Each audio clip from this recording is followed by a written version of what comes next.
داستان باران و دلانگیز. مردی دو دختر داشت. یکی را به کشاورز و دیگری را به کوزگر شوهر داد.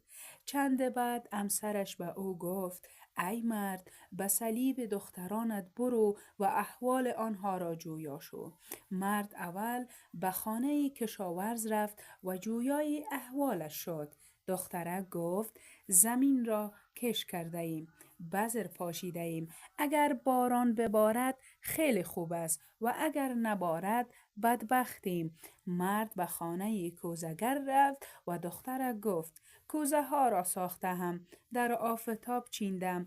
اگر باران ببارد بدبختیم و اگر نبارد خیلی خوب است. مرد به خانه خود بازگشت. همسرش از اوضاع پرسید.